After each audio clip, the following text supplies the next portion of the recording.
Yo, what's going on, guys? Mike Hill, the Wholesaling Titan here. And in today's video, I'm going to show you a hack that you can use to increase the profit spread on your wholesale deals. So you've got your contract, your assignment fee, let's say it's $10,000. And this hack is literally how you can turn that 10K into 20K plus with very little effort on your part. Before we get started, if anybody wants to work with me, we do deals together. Ideally, get your first deal within 6 weeks and six figures in the next 6 to 12 months. The link is in the description to book a free call for those details. All right, so this hack today incorporates using a licensed general contractor. Now, traditionally, as a wholesaler, you do not need to use a GC to inspect your properties, but if you choose to do so, many wholesalers will opt to have this inspection done so they can provide that report to their buyers. In that case, it makes selling these properties a little bit easier and more likely for cash buyers to even buy sight unseen because the repair estimate is coming from an independent licensed professional. But that's not the way that we're going to be using our contractor here. So the secret to this hack is to find a general contractor that is investor friendly. They're wholesaler friendly. So again, typically you or your cash buyer would hire a general contractor to see how much work the house needs. And they provide a detailed report that breaks down and itemizes all the repairs that need to be done to the house. And it should look something like the sample report that should be on your screen now. And this works for your buyer because, listen, man, buyers won't typically trust your estimates as a wholesaler because you have a vested interest in selling the property. That's how you get paid. So the inspection and that report is typically used for your buyers to assess costs. So with this strategy, we're going to flip that a little bit, right? When you work with a wholesaler-friendly general contractor, I have a company that I work with that does this in South Florida, by the way, so feel free to hit me up if you need a referral. But you'll go to them and you'll essentially say, hey, give me an estimate and quote prices that are as high as you possibly can. Now, to be clear, this doesn't mean that they're going to be dishonest or fudge the numbers because that would put their, potentially put their license at risk. What it means is that they're going to show all the damages in detail. They're going to recommend replacements.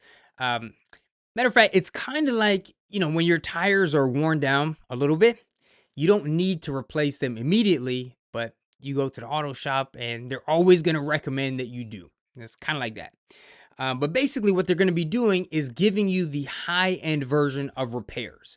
So if you're looking at new flooring, for example, they'll give you quotes based on very high quality, like the real wood versus that cheap laminate. They might use the highest quality tiles instead of the cheap ones. For windows, instead of quoting you based on standard windows, they'll use impact windows. Maybe a new roof replacement quote with slate tiles instead of shingles, right? You guys get the idea. So it's not fudging the numbers, but giving you quotes as if you were doing a top tier quality rehab as opposed to a wholesale deal, or, the bare minimum, slap some paint on the walls type of rehab, also known as putting lipstick on a pig. Now, this report, remember, this is not for your buyer the way that it normally would be. Instead, you're going to take this report and show it to your seller during your inspection period. Remember, that's the time where you both, you and the seller, have mutually agreed as consenting adults that you can renegotiate, price and or terms based on inspection findings. And it's like now we have documented evidence and a tangible report from a licensed professional and an independent third party. That's what they do, professionally, right? And this report says that the estimated repairs and assumptions that we initially based our offer on turned out to be higher than was originally thought. So here is the unbiased report, license number at the top, of what it's going to cost. And because of that, I'd still like to do the deal, but as you can see, it's going to cost more than we initially estimated in our calculations. So as a result, I'm still ready to do the deal, still want to move forward. I can still close you out with cash, close in 2 weeks, take the property as is, but I'm going to need a price reduction of, say, $10,000. So now you're providing proof, you're providing justification, again, from a professional, establishing, kind of a baseline of what these repairs cost and showing them that, let's say they said no, absolutely not, bottom line, and then you cancel the deal. Well, you're showing them that it's likely that if another buyer comes along in the future with a similar or even a higher offer, they may come to that same conclusion as to the repair costs after their inspection period. So basically, the seller is going to be in the same place, only much further down the line. They're only extending the time that it takes to sell, and they're going kind of into the unknown because that's if they get another buyer, if they get another offer. Now, before we talk about the math, I just want to say that, listen, you can take this strategy and use it at your discretion. So like last week, for example, I talked to this lady, super sweet, really rough situation. Her husband passed away. She's in foreclosure. She is raising 4 boys on her own, 2 elementary school, middle school, high school. I'm not trying to, like, I'm truly trying to help this lady, right? And I'm not trying to squeeze her for like every penny. And her asking price was more than reasonable. So I'm not going to use this technique here in a situation like that.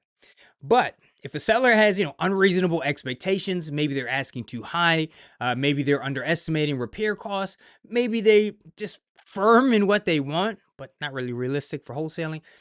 This is a good way to get them down on that price. So I would call this method slightly more advanced, not necessarily advanced, but it's not a no money down method for those of you who don't have expendable capital. You do need to pay for the inspection, and that's without a guarantee that the seller will agree to your terms.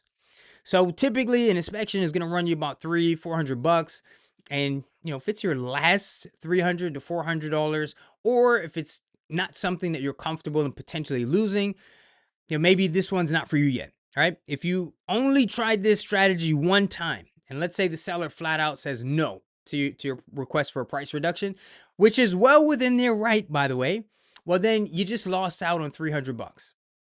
Now, let's say you say, okay, I'm going to try this again. Let's say you do it twice on 2 different deals and both sellers say no. Well, now you're out $600. 5 times you'd be out $1,500, right? But let's say you use this technique on 10 different leads and 9 of them said no, absolutely not giving you a penny, and 1 agreed to a $10,000 price reduction, which goes to your fee. You would still net over, despite the no's, over an additional $7,000, and that's with a 90% rejection rate, which is very unlikely, by the way. I'm just throwing these numbers out there to show you what this would look like in a worst case scenario. Most sellers, they're usually going to give you some type of reduction, especially if they're motivated, as they should be. Maybe $5,000 off instead of 10, and that goes straight into your pocket. But heck, man, like even if they only gave you a $1,000 price reduction, you'd still be in the net positive. And the other thing here is that even if they flat out say no, their price is their bottom line, again, unlikely, but that's not canceling the deal. You can still close according to your original contract. So basically, you have nothing to lose by asking. So this is just one of the more creative ways that you can increase your profit margins when you're wholesaling real estate. And if you would like to learn more, tips and tricks and hacks, I got a lot of good stuff, right? As well as how to run your entire wholesaling business. I'm talking step by step with day by day tangible action steps, right? To-do steps.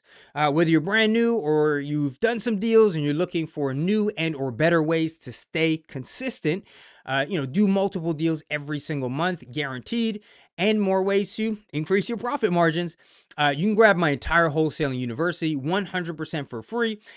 This includes my updated wholesaling course, contracts, forms, resources, tools, calculators, cheat sheets, and a lot more. You can grab all that stuff at wholesalingwithmike.com.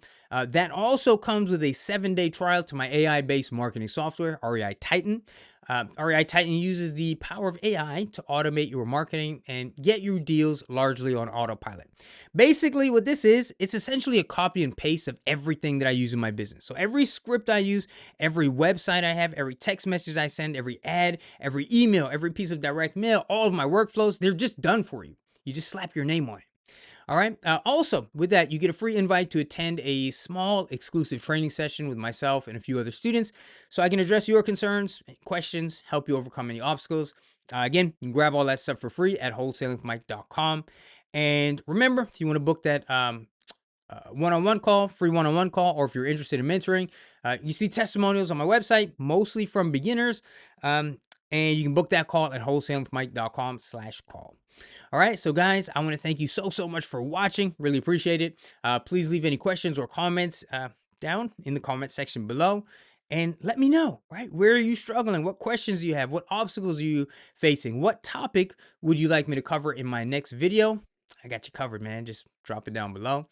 If you got some value, please like and subscribe. Really appreciate that. And on that note, I will see you guys in the next video. All right.